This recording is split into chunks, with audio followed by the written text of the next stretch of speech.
সম্মানিত সুধীমণ্ডলী, আমরা সূরা বানী ইসরাইল থেকে এখন ধারাবাহিক আলোচনা শুরু করতে যাচ্ছি ইনশাল্লাহ। বানী ইসরাইল, ইসরাইলের সন্তানেরা। ইসরাইল হচ্ছেন ইয়াকুব আলাইহিস সালাম। তো এই ইয়াকুব আলাইহিস সালামের সন্তানদের উপরে তাদের নামেই সূরাটা আল্লাহ নাযিল করেছেন, বনী ইসরাইল। তো এই সূরার মধ্যে আল্লাহ তাআলা মেরাজ সম্পর্কে বিস্তারিত বিবরণ দিয়েছেন। মেরাজ শব্দের অর্থ ঊর্ধ্বগমন। আল্লাহ তাআলা তার রাসূলকে সফর করিয়েছেন। আমরা আয়াত শুরু করি, তাহলে আমরা পাবো। আউযু বিল্লাহি মিনাশ শাইতানির রাজিম, বিসমিল্লাহির রহমানির রহিম। সুবহানাল্লাযী আসরা বিআবদিহি লাইলাম মিনাল মাসজিদিল হারামি ইলাল মাসজিদিল আকসা আল্লাযী বারাকনা হাওলাহু লিনুরিয়াহু মিন আয়াতিনা ইন্নাহু হুয়াস সামিউল বাসীর। পবিত্রতা সেই আল্লাহর, যিনি ভ্রমণ করিয়েছেন তার বান্দাকে কোনো এক রাতে মসজিদে হারাম থেকে মসজিদে আকসা পর্যন্ত, অর্থাৎ মক্কা মুআজ্জামা থেকে বাইতুল মুকাদ্দাস পর্যন্ত। মসজিদে হারাম হলো সম্মানিত মসজিদ কাবাঘর, আর মসজিদুল আকসা হলো দূরবর্তী মসজিদ বাইতুল মুকাদ্দাস। আল্লাযী বারাকনা হাওলাহু, যথায় আমি বরকত দান করেছি তার চারপাশে। এই বাইতুল মুকাদ্দাস সময় বলা হয়েছে। এই বাইতুল মুকাদ্দাসের চারপাশে ঈসা আলাইহিস সালামের জন্মস্থান বেথলেহেম, তারপরে সেখানে আছে সখরা পাথর। এই সখরা পাথরের সাথে আকাশের সাথে একটা সিঁড়ি লাগানো আছে। আল্লাহ তাআলা সমস্ত কাজ একটা নিয়মের মাধ্যমে করেন। তো ওই আকাশ থেকে যে জমিনে ফেরেশতারা অবতরণ করে, ওই সিঁড়ি বেয়ে তারা পৃথিবীতে আসে এবং ওখান থেকে তাদের কাজে ছড়িয়ে পড়ে। আবার পৃথিবীর থেকে তখন ফেরেশতারা ক্লোজ হয়ে আকাশে যায়, সকালে একবার বিকালে একবার, তখন ওই সিঁড়ি বেয়ে তারা আবার আকাশে ওঠে। আর জমিন থেকে কেউ আকাশে যেতে হলে ওই সিঁড়ি অনুসরণ করতে হবে। এই জন্য আমাদের নবী সাল্লাল্লাহু আলাইহি ওয়াসাল্লামের মেরাজ এটা বাইতুল মুকাদ্দাস থেকে হয়েছে, যেহেতু ওখানে আকাশে ওঠার সিঁড়িটা ওইখানে। মেরাজটা মক্কা থেকে হইতে পারতো, কিন্তু তা তো হয়নি। কেন? ওই যে আল্লাহর নিয়ম, আল্লাহ নিজেও ভঙ্গ করেন না। তো আকাশে ওঠার সিঁড়ি হলো বাইতুল মুকাদ্দাসের সখরা পাথরের সাথে। ঈসা আলাইহিস সালাম ওখানেই নামবেন। ওই সখরা পাথর, ওর সাথে আকাশের সিঁড়ি লাগানো। ঈসা আলাইহিস সালামও যখন পৃথিবীতে আসবেন ওই পাথরের উপরে তিনি অবতরণ করবেন। তা আল্লাহর জন্য বলেন আল্লাযী বারাকনা হাওলাহু, এই মসজিদে আকসার চারপাশে আমি বরকত দান করেছি। আমি সেখানে আমার বান্দাকে নিয়ে গেলাম কেন? লিনুরিয়াহু মিন আয়াতিনা, যে আমি দেখাবো তাকে আমার নিদর্শনসমূহ। ইন্নাহু হুয়াস সামিউল আলিম, নিশ্চয়ই তিনি আল্লাহ তাআলা, তিনি সব কিছু শোনেন, সব কিছু দেখেন। এখন এই যে মেরাজ, এটা এমন একটা বিষয় যে এটা আল্লাহর কোরআনে আছে বলে আমরা বিশ্বাস করতে বাধ্য। কিন্তু যদি এটা আপনি যুক্তিতর্কতে যান, তাহলে আমরা কিছুই এর বলতে পারবো না। আল্লাহর কোরআনে আছে এবং কোরআনের সাথে মোকাবেলার ক্ষমতা পৃথিবীর কারো নাই। কাজেই আপনি না মানলে এটা হবে অপরাধ, জুলুম, শাস্তি ভোগ করতে হবে। আর মানলে আল্লাহ পুরস্কার দান করবেন। যেটা এত বড় অলৌকিক ঘটনা যে পৃথিবীর বিজ্ঞানীরা মহাচেষ্টা করেও তারা মঙ্গল পর্যন্ত গেছে অনেক কষ্ট করে। আর আল্লাহর রসুল সপ্ত আকাশ পার হয়ে তিনি সিদরাতুল মুনতাহা পর্যন্ত গিয়েছেন। এবং পরিষ্কার কোরআনে বলা আছে ওয়ালাকাদ রাউ নাজলাতান উখরা ইনদা সিদরাতুল মুনতাহা, যে আল্লাহর রসুল জিবরাইলকে দ্বিতীয়বার দেখেছেন সিদরাতুল মুনতাহার কাছে। আর প্রথমবার দেখেছেন আরাফাত ময়দানের পূর্ব দিগন্তে। এটা জিবরাইলের সাথে আল্লাহ রসুলের প্রথম দেখা।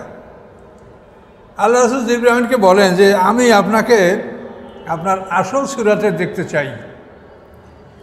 তো জিবরাইল আমিন বলেন যে এটা আপনি সহ্য করতে পারবেন না। তারপরও আল্লাহ রসুল অনুরোধ করেন, না আমি আপনাকে আপনার আসল সুরাতে দেখব। তো জিবরাইল আমিন বলেন, কোথায় দেখবেন?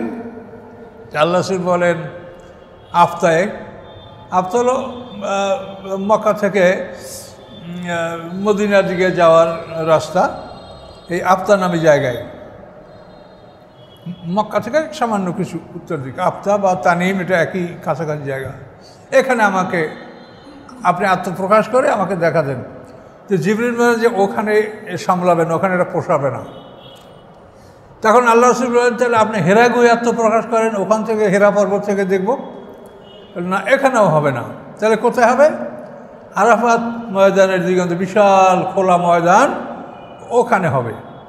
তখন এই আরাফাত ময়দানের পূর্ব দিগন্তে অলাকাত রাহু বেল উফুকেল মুবিন, উফুক মানে এই দিগন্ত, একটা দিক যেখানে শেষ হয়ে গেছে সেটাকে বলা হয় দিগন্ত। আমি ছোটোবেলায় যখন বাড়ির সামনে রাস্তায় বের হতে পেরেছি, তখন তাকে দেখি যে ওই সামনের গ্রামে আকাশটা মাটিতে পড়ে আছে। তখন আমি মনে মনে ভাবি যে আমি আর একটু বড় হলে এখান থেকে হেঁটে যাই, আমি দেখতে পারবো যে আকাশ মাটিতে পড়ে আছে। এটা আমি মনে মনে ভাবতেছিলাম ছোটোবেলায়। এই দিগন্ত এটাকেই বলে যেখানে একটা দিকের সমাপ্ত মনে হয়, যে এখানে দিক শেষ হয়ে গেছে। এই জন্য পূর্ব দিগন্তে জিবরাইল আমিন আত্মপ্রকাশ করলেন। তার 600 পাখা নিয়ে যখন তিনি আত্মপ্রকাশ করতে শুরু করলেন, তখন ওখান থেকে একটা চরচর ঝরঝর শব্দ শুরু হতে লাগলো, এবং দিগন্ত এমনভাবে ছেয়ে গেল যে মানে সূর্যের আলো আর দেখা যাচ্ছে না, পুরো দিগন্ত ছেয়ে গেল তার দেহে। আল্লাহ রসুল দেখে বেহুশে পড়ে গেলেন। এরপরে জিবরাইল আইসা মানে তার স্বাভাবিক সুরাতে আইসা আল্লাহ রসুলকে আলিঙ্গন করলেন, সান্ত্বনা দিলেন যে আপনি ভয় পাবেন না। এভাবে জিবরাইল আমিন প্রথমবার আল্লাহ রসুলকে দেখেছেন বেল উহুকেল মুবিন, এটা কোরআনের আয়াত। আর দ্বিতীয়বার এন্দা সিদরাতুল মুনতাহা, এটা কোরআনের আয়াত। সূরা নাজমের মধ্যে আছে এই আয়াতটা, সিদরাতুল মুনতাহা। তাহলে এখন আল্লাহ রসুল তিনি শেষ পয়গম্বর এবং সমস্ত নবী রসুলদের সর্দার। আমরা কোরআন পাকে আদম আলাইহিস সালাম থেকে ঈসা আলাইহিস সালাম পর্যন্ত যত নবীদের আমরা নাম দেখতে পাচ্ছি, সবাইকে আল্লাহ ইয়া আদম, ইয়া ইব্রাহিম, ইয়া মূসা, ইয়া ঈসা, এভাবে আল্লাহ তাআলা সবাইকে ডেকেছেন। কিন্তু আমাদের নবীকে কোরআনে কোথাও ইয়া মুহাম্মদ বলে আল্লাহ তাআলা ডাকেননি। কারণ এগুলোই প্রমাণ করে যে আমাদের রসুল তিনি শ্রেষ্ঠ রসুল, তিনি সবার সাথে সম্মানিত। তার নামটা কোরআনে 5 বার আসছে, মুহাম্মদ 4 বার, আহমদ 1 বার। তো এই আল্লাহ রসুলকে তিনি যে সম্মান দান করেছেন এটা তার ইচ্ছা। একজন উম্মি নবী, তাকে আল্লাহ সম্মান দিয়েছেন, এটা আমরাও সেই সাথে সম্মান দিতে আমরা বাধ্য থাকবো, যেহেতু আমরা গোলাম আল্লাহর। তো অসাধারণ সম্মান এবং অসাধারণ ব্যবস্থাপনার মাধ্যমে আল্লাহ তাআলা এটা প্রমাণ করেছেন যে আমি আমার বন্ধুকে সিদরাতুল মুনতাহা, সিদরুন মানে বড়ই গাছ, মুনতাহা মানে শেষ সীমা, মানে সপ্ত আকাশের উপরে আকাশের শেষ সীমানে একটা বড়ই গাছ আছে। ওই গাছের ওপর থেকে আল্লাহর আরশের সীমানা শুরু হয়। ও জায়গার থেকে আর সামনে ফেরেশতারা যেতে পারে না। ওই ফার্সিতে কবিতা আছে, আগার এক সারে মই এবার তার পারাম ফরোগে তাজাল্লি বসুজাত পারাম। কবিতাগুলো বলা ভালো না, আমি এগুলো বর্জন করেছি।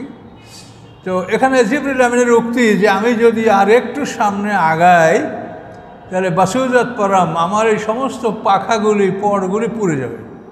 ওখান থেকে আল্লাহর আরশের সীমানা শুরু হয়। তো এইটা হলো সিদরাতুল মুনতাহা। তো এই সিদরাতুল মুনতাহাকে কীভাবে সাজানো হয়েছে তাও কোরআনে বলা হয়েছে, যে এমন এক দৃশ্য সেখানে আল্লাহ সৃষ্টি করেছেন যেই দৃশ্য কোনো ভাষায় বর্ণনা করা যায় না। এমনভাবে সুন্দর করে ওই সিদরাতুল মুনতাহার বড়ই গাছ এবং ওই অঞ্চলটাকে সাজানো হয়েছিল আল্লাহ রসুলের অভ্যর্থনার জন্য।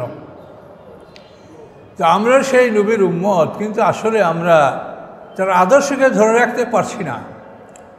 তিনি মদিনা ইসলামী রাষ্ট্র কায়েম করে গেছেন, আল্লাহর বিধান কিভাবে হয় সেটা দেখিয়ে গেছেন। আল্লাহর বিধানের সুফলগুলিও আমরা দেখেছি, যে আল্লাহ রসুল মদিনা ইসলামী রাষ্ট্র করার পরে সমস্ত মানুষ হুড় করে মদিনা শহরে চলে আসতেছে। কেন? মেয়ে বিয়ে দেওয়া যাবে বিনা মোহরে, দোকান করা যাবে, ব্যবসা করা যাবে, তাতে ঘরে তালা মারা লাগবে না, কোনো চুরি নাই, ডাকাতে নাই, জেনা নাই, এমন সুন্দর একটা নিরাপদ শহরে যাব না তো কোথায় যাব? মানুষ আস্তে আস্তে ইসলামের এই ছায়াতলে ঢুকতে লাগলো, ইসলামের এই সৌন্দর্য দেখে। কিন্তু আল্লাহ রসুল এমন সুন্দর একটা শহর সৃষ্টি করে দিন কায়েম করে দেখে গেলেন, কিন্তু আমরা সেটা রক্ষা করতে পারলাম না, সেটা ধ্বংস হয়ে গেল। আর আমাদের হাতে এখন বাকি যা আছে তাও ধ্বংস হচ্ছে। তারপর আমরা নিরাশ হব না। আমাদেরকে যে যুগে আল্লাহ সৃষ্টি করেছেন এই যুগে আমরা যতখানি সম্ভব আমরা চেষ্টা করে যাব। আল্লাহ চাচ্ছেন চেষ্টা করার ইচ্ছা থাকলে তো তিনি কুন ফায়াকুন বললেই হয়ে যায়, কিন্তু আল্লাহ তাআলা আমাদেরকে এর মাধ্যমে পরীক্ষা করছেন যে তোমরা কী করো আমি দেখব। তাহলে এই সূরা এটা আল্লাহর মানে অলৌকিক ঘটনা, অলৌকিক বিষয় এখানে আল্লাহ উল্লেখ করেছেন যে তিনি তার বান্দাকে সম্মানিত মসজিদ, মসজিদে হারাম, এই মসজিদে হারাম থেকে, এই হারাম শব্দ অর্থ সম্মান, মুহাররম যাদের সাথে আমরা বিবাহ বন্ধন জায়েজ নাই, এই মা বোন খালা ফুফু, এটা হরম শব্দ থেকে মুহাররম সম্মানিত। আবার আমরা এই যে তাকবীরে তাহরিমা এটাও কিন্তু হারাম করা। এত সময় আপনার কথা বলা জায়েজ ছিল, এদিক ওদিক তাকানো জায়েজ ছিল, এখন এইটা আপনি সব হারাম করেছেন। এইটার নাম কি? এই জন্য তাকবীরে তাহরিমা। আপনি আল্লাহু আকবার বলে এত সময় যে কাজ কর্মগুলি আপনার জন্য হালাল ছিল সেগুলি এখন আপনার জন্য হারাম হলো, এই জন্য এটার নাম কি? তাকবীরে তাহরিমা। আবার আপনি যখন সালাম ফিরবেন তখন আপনি হালাল হয়ে গেলেন, এখন আপনি আপনার স্বাভাবিক কথাবার্তা কাজকর্ম আপনি সব করতে পারছেন। কাজে প্রত্যেকটা শব্দ আপনি গবেষণা করবেন, অর্থ জানবেন, আপনার মনটা ভালো লাগবে। তো এখানে আল্লাহ বলেন, তো এই মেরাজের কথাটা আমরা এখানেই শেষ করি। তো আল্লাহ রসুলকে যেভাবে নিয়ে গেছেন, খুব বড় হাদিস, লম্বা হাদিস।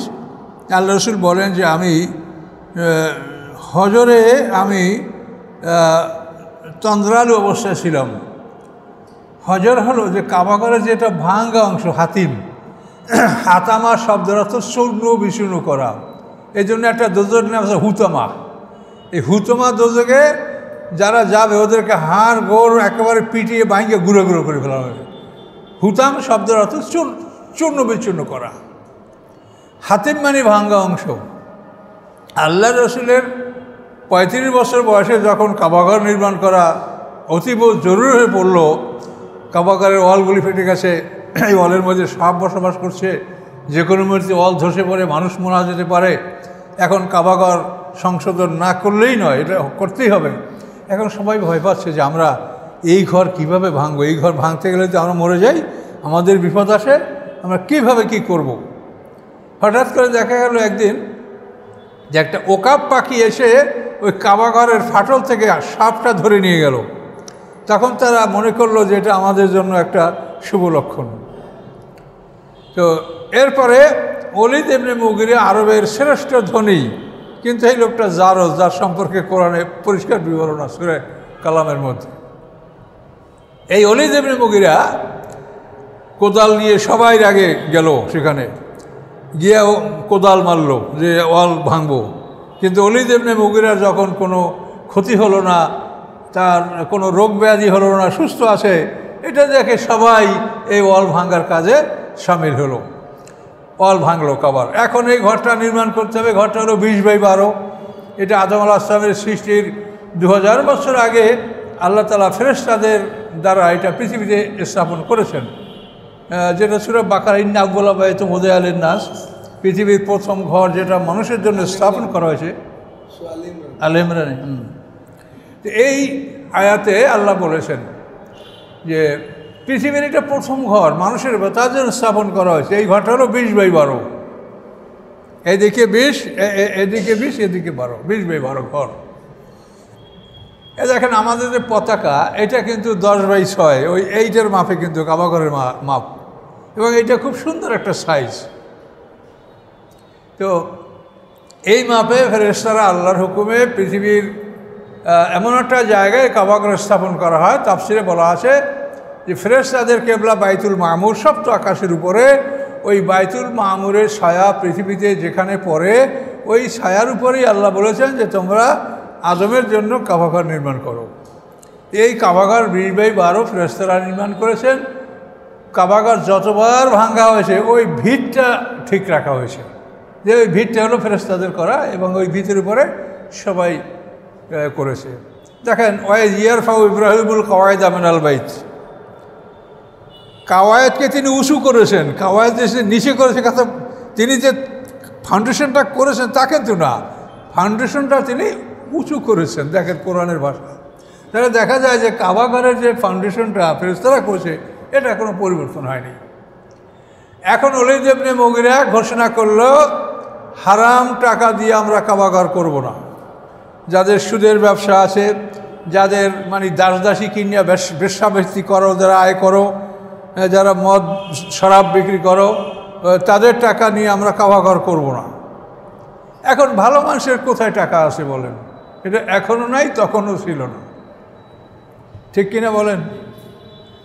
তো যারা চাকরি করে যত বেতনই পান হিসাব করতে করতে পারা যায় মাস শেষে যে কেমন করিয়া বাকি দিনগুলো চালাবো।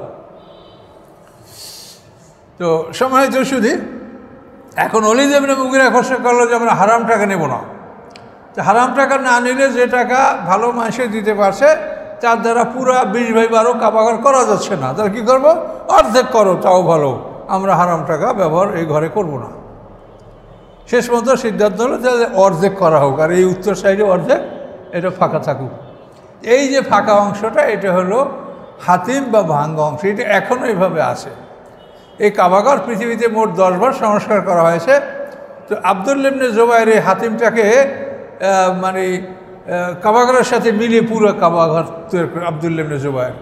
এই আব্দুল্লাহ ইবনে জুবায়ের হচ্ছেন আবু বকর সিদ্দিকের কন্যা যে আসমা বিনতে আবু বকর, এই আসমা বিনতে আবু বকরের ছেলে আব্দুল্লাহ ইবনে জুবায়ের এই কাবাঘরকে পূর্ণাঙ্গ করেছিলেন, এবং কাবাঘরে গিলাফ বা বাতি এটা উনি দিয়েছিলেন। কিন্তু উমাইয়ারা ক্ষমতায় আসার পরে মানে আব্দুল মালিক ইবনে মারওয়ানের সময় এই হাজ্জাজ ইবনে ইউসুফের মাধ্যমে এই কাবাঘর ধ্বংস করা হয়। ধ্বংস করে মানে ওই কোরাইশরা যেভাবে করেছিল অর্ধেক, ওইভাবে ওরা নির্মাণ করছে। ওই পুরো কাবা যেটি করছিলেন আব্দুল এটাকে ভেঙে ফেলানো হয়, নির্মমভাবে তাকে হত্যা করা হয়। এটা ইতিহাসে আমাদের দেখবেন, আমরা ওই কারবারের ইতিহাসে আপনার এটা আমার ইউটিউবেতে পাবেন, ব্যাপক আলোচনা আছে। তো এই কাবাঘর পূর্ণাঙ্গ করেছিলেন, এবং আল্লাহ রসুলও বলেছিলেন যে আমার জাতি নূতন, যদি আমি সময় পাই তো কাবাঘরটাকে আমি পূর্ণাঙ্গভাবে করব। তো এই হাদিস শুনেই কিন্তু আব্দুল্লাহ ইবনে জুবায়ের মানে আয়েশা সিদ্দিকা হলেন তার খালার কাছে হাদিস শুনেছেন। তো তিনি এটা করছিলেন, কিন্তু সেটা রাখা হয়নি। হাজ্জাজ ইবনে ইউসুফের মাধ্যমে এটাকে ধ্বংস করে ওই জাহিলিয়াতে যেভাবে করা হয়েছিল আল্লাহ রসুলের 35 বছর পরে ওইটি রাখা হয়েছে। এখন এই জন্য এই ভাঙ্গা অংশটাকে এটাকে অনেক সময় দেখবেন হাজারে ইসমাইল বলা হয়, হাজারে ইসমাইল, হাজার এটা বলা হয় এই ভাঙ্গা অংশটাকে।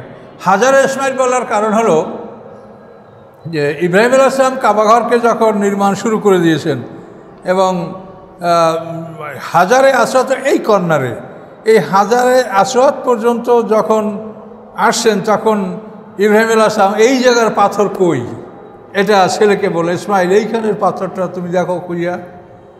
তো এই পাথরটা নূহ আলাইহিস সালামের প্লাবনের সময় আল্লাহর হুকুমে জিবরিল আমিন এটা আবু কুবাইস পাহাড়ে এটা লুকিয়ে রেখেছিলেন। তো ইব্রাহিম আলাইহিস সালাম যখন ওই পর্যন্ত আসেন, তখন আল্লাহ তাআলা জিবরিল আমিনের মারফত ওই হাজারে আসওয়াদ কালো পাথর ইব্রাহিম আলাইহিস সালামকে পৌঁছিয়ে দিয়েছেন। আর ইসমাইল আলাইহিস সালাম অনেক খোঁজাখুঁজি করে একটা সুন্দর পাথর নিয়ে আসে, নিয়ে এসে বলে আব্বা আমি এইটা নিয়ে আসি। ইব্রাহিম আলাইহিস সালাম বলে যে না, এই জায়গার যে পাথর সেটা আমি পেয়েছি আল্লাহর পক্ষ থেকে, এটা আমাকে পৌঁছানো হয়েছে, এটা আমি পেয়েছি, কাজেই বাবা ওটা আর তোমার লাগতেছে না। এখন ইসমাইল আলাইহিস সালামের পাথরটা এইটাকে কাবাঘরের এই উত্তর সাইডে এটাকে দাফন করার জন্য ইব্রাহিম আলাইহিস সালাম বলছে যে এখানে তুমি ওটাকে দাফন করে রাখো। এই জন্য এই সাইডটাকে হাজারে ইসমাইল বলা হয়। এবং এইখানে কাবাঘরের যে মানে মাতাফ, যেটার উপর তওয়াফ করা হয়, এখানে কিন্তু অনেক পয়গম্বরদের কবর আছে। মা হাজেরার কবর, তারপরে ইসমাইল আলাইহিস সালামের কবর, এগুলি সব ওই হাজারে ইসমাইল ওখানে মাতাফের ভিতরে। অনেক পয়গম্বররা জাতির থেকে নির্যাতিত হয়ে তারা মনক্ষুণ্ণ হয়ে কাবাঘরের এখানে এসে আশ্রয় নিয়েছেন এবং এখানে মারা গেছেন। তাতে অনেক পয়গম্বর, হয়তো বা শতাধিক পয়গম্বরের মাজার ওর মধ্যে থাকতে পারে, সে নিচে আছে মাতাফটা আমাদের জানা নাই। তো কথা বলতে গেলে অনেক লম্বা হয়, তো আমরা আবার গুছিয়ে আসি। তো এখানে আল্লাহ তাআলা তার বান্দা মুহাম্মদ সাল্লাল্লাহু আলাইহি সাল্লামকে এই মক্কা ঘর থেকে কিভাবে নিলেন, এটা হাদিসের বিবরণ যে আল্লাহ রসুল ঘুম এবং সজাগের মাঝামাঝি তন্দ্রালু অবস্থায়, যেটাকে আমরা বলি স্লাম্বারিং ডোজিং, এরকম ঝিমানো অবস্থা একটা, যে আল্লাহ রসুল বলে যে আমি পুরো ঘুমও না পুরো জাগ্রতও না, এমন অবস্থায় জিবরিল আমিন আমার কাছে আসছে একটা বোরাক নিয়ে, বৈদ্যুতিক যান নিয়ে, এবং আমি জিবরিল আমিনের সহযোগিতায় এখান থেকে আমি বাইতুল মুকাদ্দাসের দিকে আমি সফর করেছি। এবং এই সময় আল্লাহ রসুলের সিনাসা খাওয়ার কথাও হাদিসে বর্ণনা আছে। সিনাসাকের ব্যাপারটা, এটা আমরাও যখন ছাত্র ছিলাম পড়েছি, আমাদের ওস্তাদরাও পড়াইছে, আমরাও পড়েছি, এবং এটার মধ্যে কোনো ভুল ত্রুটি আছে এটা ওই সময় চিন্তা করি নাই। কিন্তু এগুলো গবেষণা করতে করতে এটা এমন একটা জিনিসের মধ্যে পাওয়া গেছে যেটা একেবারে শিরক পর্যায়ে চলে যাচ্ছে। কাজে এটা আমি না বলে পারি না, যেহেতু আল্লাহ আমাকে যেটা বুঝতে দিছে সেটা আমি না বলি, তা আমি আল্লাহকে দায়ী থাকবো। তো এখানে রাহিকুল মাকতুবের ৭৯ পৃষ্ঠায় দেখেন, রাহিকুল মাকতুবের ৭৯ পৃষ্ঠায় সিনাসাক সম্পর্কে বলা আছে যে জিবরিল আমিন আল্লাহ রসুলের বক্ষ চিরে তার দিল বের করলেন, দিল বের করে সেখান থেকে একটা জিনিস পৃথক করে বললেন, এটা ছিল তোমার মধ্যে শয়তানের অংশ। এই কথাটা চিন্তা করার পরেই আমি অবাক হয়ে গেছি যে মানুষের মধ্যে শয়তানের কোনো অংশ নাই, মানুষের মধ্যে ফুজুর এবং তাকওয়া আছে, এটা কোরআনে বলা আছে, ফাআলহামাহা ফুজুরহা ওয়া তাকওয়া। তো এটা কে দিয়েছেন? ফাআলহামাহা ওয়া নাফসু ওয়া মা সাওয়াহা, জীবনের কসম, এবং এই জীবনকে যে সুষম করে সৃষ্টি করেছেন আল্লাহ তাআলা তার কসম। ও নাফসু ওয়া মা সাওয়াহা ফাআলহামাহা ফুজুরহা ওয়া তাকওয়াহা, তিনি ঢেলে দিয়েছেন তার মধ্যে ফুজুর এবং তাকওয়া, অর্থাৎ নফসে আম্মারা নফসে মুতমাইন্না। কারণ এই মানুষের সৃষ্টির মধ্যে বা কোনো প্রাণীর সৃষ্টির মধ্যে শয়তানের কোনো অংশ নাই। যদি আমরা মনে করি যে শয়তানের কোনো অংশ আছে, এটা শিরক হবে। এই জন্য আমি এই কথাটা বলছি যে আপনারা সাবধান হন, হাদিসের বিষয়টা পরীক্ষা নিরীক্ষা না করে ব্যবহার করতে গেলে বিপদ হয়ে যাবে। কিন্তু পরীক্ষা করেনি, কোরআন নাযিল লড়াই ব্যাপী, এখানে ইহুদি খ্রিস্টান আমাদের শত্রুরা বহু কিছুর মধ্যে ঢুকাচ্ছে। তো এখন এই বিষয়টা আপনার কাছে ক্লিয়ার যে শয়তানের কোনো অংশ রাসূলের মধ্যে থাকা তো দূরের কথা, কোনো মানুষের মধ্যেই নাই। এবং এইটা শয়তানের কোনো অংশ থাকে মানুষের মধ্যে, এইটা বিশ্বাস করা শিরক হবে, যেহেতু আল্লাহ একাই সৃষ্টিকর্তা। হুয়া ইহয়ী ওয়া ইউমীত, জীবন দান করা মৃত্যুদান করা এখানে তারই একারই ক্ষমতা, এখানে আর কারো এর মধ্যে অংশীদারিত্ব নাই, তিনি একাই তিনি সৃষ্টি করেন। এই জন্য আমরা এটা প্রত্যাখ্যান করেছি। আমি কিন্তু প্রথমে এটা বুঝি নাই, এটা গবেষণা করার ফলে এটা প্রমাণ হওয়ার পরে আমি বুঝছি যে না ভাই, এটা বিশ্বাস করা যাবে না। এটা দেখেন, তাছাড়া এখানে অনেক কিছু চিন্তার বিষয় আছে। নফসে আম্মারা যেটা মানুষের মধ্যে আছে, সেইটাই কি কোনো ডাক্তার অপারেশন করে খুঁজে পাবে? হ্যাঁ বলেন, এই যে নফসে মুতমাইন্না, নফসে লওয়ামা, নফসে আম্মারা, রূহ, এই চারটা যে আমার আধ্যাত্মিক দেহ, এইটা কোনো ডাক্তারকেই খুঁজে পাবে? যদি এইটা ডাক্তারদের অপারেশন করা যাইতো তাহলে আমরা তো সব জান্নাতে হয়ে যেতে পারতাম। এই নফসে আম্মারাটা ফেলাই দিলেই তো আর খারাপ কাজ আমরা করতাম না, আমরা সবাই জান্নাতে হয়ে যেতাম। কাজে এইটা ডাক্তারে খুঁজে পাবে না অপারেশন করে। কাজে এই জন্য বিভিন্ন দিক বিবেচনা করলে দেখা যায় যে এটা ঠিক হবে না। তো যাই হোক, আল্লাহ তাআলা পয়গম্বরদেরকে সৃষ্টিগতভাবেই সুন্দর করে সৃষ্টি করেন, তাদের মধ্যে ত্রুটি থাকে না। তারা মুখলাস, মুখলাস মানে কি? খাঁটিভাবে বিশুদ্ধভাবে তারা সৃষ্ট, কাজে তাদের মধ্যে কোনো অপবিত্র অংশ এটা অসম্ভব ব্যাপার। হ্যাঁ, নফসে আম্মারার দানা তাদের মধ্যে থাকতে পারে, কিন্তু সে দানা অঙ্কুরিত হবে না। দানা থাকাটা এটা আল্লাহর আইন, যে ফেতরাত, যে আমি প্রত্যেকটা মানুষের মধ্যে দানা, মানে নফসে মুতমাইন্নার দানা, নফসে আম্মারার দানা, এটা থাকবেই। কিন্তু অঙ্কুরিত করার ব্যাপারে আপনি যদি নফসে মুতমাইন্না অঙ্কুরিত করতে চান, সেখানে আপনি মিষ্টি পানি ঢুকান, অর্থাৎ আল্লাহ রহি। আর যদি আপনি এখানে শয়তানের নফসে আম্মারা মানে অঙ্কুরিত করতে চান, আপনি লবণ পানি ঢুকান, তাহলে আল্লাহ রহির সাইড বাদ দিয়ে শয়তানের রহি এটা ঢুকান, তার নফসে আম্মারা আপনার অঙ্কুরিত হবে। কিন্তু এটা আছে, এটা থাকবেই, কখনো এটা মরে যাবে না। কিন্তু আপনি এটার উপরে কি আচরণ করছেন, কোন তেল ঢুকাচ্ছেন, সে অনুযায়ী এটা আমরা কাজ করবে। এগুলো খুব গভীর জিনিস, কিন্তু এগুলো প্রয়োজন জানার। তো এজন্য জিবরিল আমিন আল্লাহ রসুলকে এখান থেকে নিয়ে গেলেন একেবারে সরাসরি বাইতুল মুকাদ্দাসে। নিয়ে যাওয়ার পরে সেখানে জিবরিল আমিন আজান দিলেন, সমস্ত পয়গম্বররা আসলো, একামাত দিলেন। তারপর তিনি আল্লাহ রসুল ইমামতি করলেন এবং 2 রাকাত নামাজ পড়লেন। 4 কাতার রাসূল, 3 কাতার নবী, এই 7 কাতার নিয়ে আল্লাহ রসুল ইমামতি করলেন।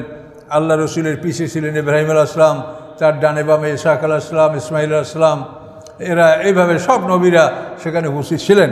এই নামাজ শেষে আল্লাহ রসুল তাদের দিকে ফিরে একটা প্রশ্ন করলেন যে, আমাকে আল্লাহ বলেছেন ওয়াসআল মান কাদ আরসালনা কাবলাকা মির রুসুলিনা আজআলনা মিন দুনির রহমানি আলিহাতান ইয়াবুদুন। সূরা মনে হয়, সূরা। এই আয়াতের অর্থ হলো আল্লাহ বলেন, আপনার পূর্বে যে নবী রসুল আমি পাঠিয়েছি তাদেরকে জিজ্ঞাসা করে দেখেন যে আল্লাহ ছাড়া, রহমান ছাড়া অন্য কারো ইবাদত করার কি আমি অনুমতি দিয়েছি? তো আল্লাহ তাআলা এই প্রশ্নটা করতে বলেছেন। আল্লাহ রসুল নবীদেরকে এই প্রশ্নটা করেছেন যে আপনারা বলেন। তখন সবাই বললেন যে না, আল্লাহ তাআলা আমাদেরকে আল্লাহ ছাড়া কারো ইবাদত করতে বলেন নাই, তিনি একমাত্র লা ইলাহা ইল্লাল্লাহ এই বাণী প্রচার করতে আমাদেরকে বলেছেন। এখন সময়টা ভাগ করে দিয়েছেন যে এই নবী এই সময়তে এই পর্যন্ত করবে, এই নবী এই সময়তে এই পর্যন্ত, এই আর কিচ্ছু না। সব পয়গম্বরদের কলেমা লা ইলাহা ইল্লাল্লাহ। তো এই জন্য এইখান থেকে আল্লাহ রসুল সেই নবীদের সাথে দেখা সাক্ষাৎ এবং তাদেরকে প্রশ্ন করার পরে আল্লাহ রসুলের আকাশ সফর শুরু হলো। প্রথম আকাশে গেলেন, সেখানে আদম আলাইহিস সালামের সাথে দেখা হলো। দ্বিতীয় আকাশে ঈসা আলাইহিস সালাম, ইয়াহইয়া আলাইহিস সালামের সাথে দেখা হলো। তৃতীয় আকাশে ইউসুফ আলাইহিস সালামের সাথে দেখা হলো। তারপরে চতুর্থ আসমানে ইদ্রিস আলাইহিস সালামের সাথে দেখা হলো। পঞ্চম আকাশে হারুন আলাইহিস সালামের সাথে দেখা হলো। ষষ্ঠ আকাশে মুসা আলাইহিস সালামের সাথে দেখা হলো। সপ্তম আকাশে ইব্রাহিম আলাইহিস সালামের সাথে দেখা হলো। এগুলো খুব সংক্ষেপ বলে দিলাম। এবং এভাবে হওয়ার পরে তিনি সিদরাতুল মুনতাহায় গেলেন এবং সেখান থেকে তিনি রফরফে আল্লাহর আরশ পর্যন্ত সফর করেছেন এবং আল্লাহর সাথে তিনি বাক্য বিনিময় করেছেন। এবং সেখান থেকে তিনি আত-তাহিয়াত, মানে তিনি আল্লাহর জন্য যে নিয়ে গেছিলেন, মানে জবানি ইবাদত, শারীরিক ইবাদত, মালি ইবাদত, এই 3টা ইবাদত আল্লাহর সামনে তিনি উপস্থাপন করেছেন। আল্লাহ 3টার জন্য 3টা বিনিময় আমাদেরকে দিয়েছিলেন: শান্তি, রহমত, বরকত। আসসালামু আলাইকা আইয়ুহান নবী ওয়া রাহমাতুল্লাহি ওয়া বারাকাতুহু। এই নিয়ামত নিয়ে তিনি ওখান থেকে ফেরার পরে মুসা আলাইহিস সালামের কাছে আসেন। তো মুসা হযরত জিজ্ঞাসা করে যে আল্লাহ আপনাকে কি দিয়েছে? তিনি বললেন যে আল্লাহ আমাকে আমার উম্মতের 50 ওয়াক্ত নামাজ ফরজ করেছে। তখনই মুসা আলাইহিস সালাম বলেন যে কখনই এটা আপনার উম্মত পারবেন, আপনি শিগগির আল্লাহর কাছে যান, যে কমান। তো এইভাবে প্রথমবারে 5 ওয়াক্ত কমাইছে, দ্বিতীয়বারে 5 ওয়াক্ত, এইভাবে 9 বার সফর করে 45 ওয়াক্ত নামাজ কমাইয়া 5 ওয়াক্ত নামাজ অবশিষ্ট রাখো। এ হলো হাদিসের বিবরণ।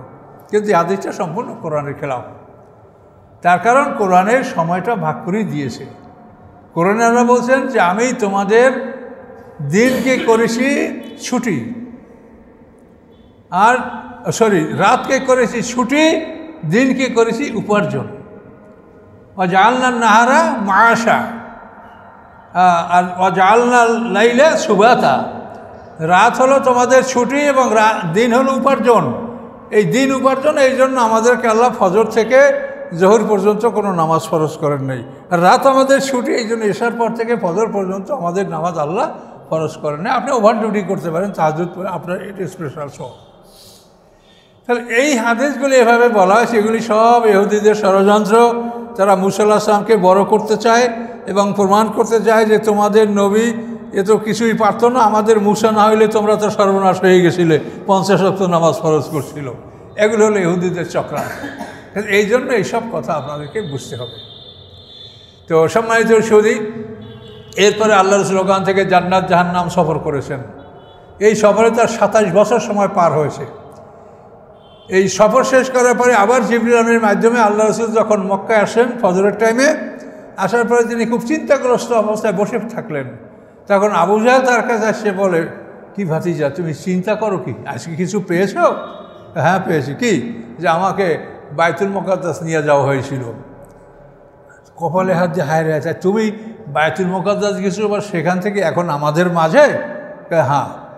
বলে ভাতিজা, তুমি আমাকে যা বলছো তোমার জাতির কাছে তুমি বলবে? হ্যাঁ বলবো। তাহলে একটু অপেক্ষা করো। তখন আবু জাহেল মানে কাব ইবনে লুয়াইর বংশ, হালুম্মা ইলাইয়া, আসো আমার কাছে। সবাই আসলো। আসার পরে আবু জাহেল বলে, তুমি বলো। তখন আল্লাহ রাসূল বললেন যে আজ রাত্রে আমাকে বাইতুল মুকাদ্দাস নিয়ে যাওয়া হয়েছে এবং সেখান থেকে আমি ফিরে এসেছি। তখন শুনে কেউ কপালে হাত, কেউ হাতে তালি, কেউ চক্ষু বন্ধ করছে, মানে নানা জনে নানামাত। কিছু নবমুসলিম মোরতাদ হয়ে গেল, এইটা কি বলে মুহাম্মদ সাল্লাল্লাহু আলাইহি ওয়াসাল্লাম, এটা কি সম্ভব? সে মিথ্যা বলতেছে, নাউযুবিল্লাহ। তো জিবরিল আমিন যখন আল্লাহ রাসূলকে ফেরত দিয়েছেন, তখন জিতুয়া নামে জায়গায় বসে আল্লাহ রাসূল বলছিলেন যে আমার এই বিষয়টা তো মানুষ বিশ্বাস করবে না। তখন জিবরিল আমিন বলেন যে আপনার কথা আবু বকর বিশ্বাস করবে, আবু বকর সিদ্দিক বিশ্বাস করবে। তখন ওরা আবু বকর সিদ্দিক কাছে লোক পাঠাইলো যে আবু বকর আপনার সাথে এই বলছে। আবু বকর মানে তিনি বলছেন? বলে হ্যাঁ। তিনি বললে তিনি সত্যই বলেছেন। তিনি এসে তো অনেক দূরের খবর আমাদেরকে বলেন সকাল বিকে, আমরা বিশ্বাস করি। কাজে তিনি বললেন সত্যই বলেছেন। এরপরে ওদের মধ্যে এমন লোকও ছিল যারা বাইতুল মুকাদ্দাস গেছে দেখেছে। তারা বলল যে তুমি যদি বাইতুল মুকাদ্দাস যেয়ে থাকো তো মসজিদের বিবরণ দিতে পারবা আমাদেরকে? হ্যাঁ পারবো। তখন আল্লাহ রাসূল বিবরণ দিতে লাগলেন, ঠিক বিবরণ দিতে লাগলেন। মাঝে মাঝে একটু জড়তা আসতেছে, তখন আল্লাহ তাআলা বাইতুল মুকাদ্দাস তার সামনে হাজির করে দিলেন। তাফসীরে বলা আছে আকিল ইবনে আবি তালিবের গৃহের সামনে বাইতুল মুকাদ্দাস আল্লাহ হাজির করে দিলেন। তিনি দেখে দেখে বাইতুল মুকাদ্দাসের বিবরণ দিচ্ছিলেন। এইভাবে বিবরণ দেওয়ার পরে সমস্ত মুশরিকরা বলে যে আল্লাহর রাসূল এটা সত্যিই বলেছেন, তার বিবরণ ঠিক। কিন্তু এগুলি বলার পরেও তারা ঈমান আনে নাই। এ পর্যন্ত থাকবে, কথা বেশি বলে মনে থাকবে। আবার ইনশাআল্লাহ আমরা সামনে আলোচনা করব। আরও অনেক গুরুত্বপূর্ণ কথা আছে, তাড়াহুড়ো করে হবে না। আস্তাগফিরুল্লাহ আল্লাযী লা ইলাহা ইল্লা হুয়াল হাইয়ুল কাইয়্যুম ওয়া আতুবু ইলাইহি লা হাওলা ওয়া লা কুওয়াতা ইল্লা বিল্লাহিল আলিয়্যিল আযীম।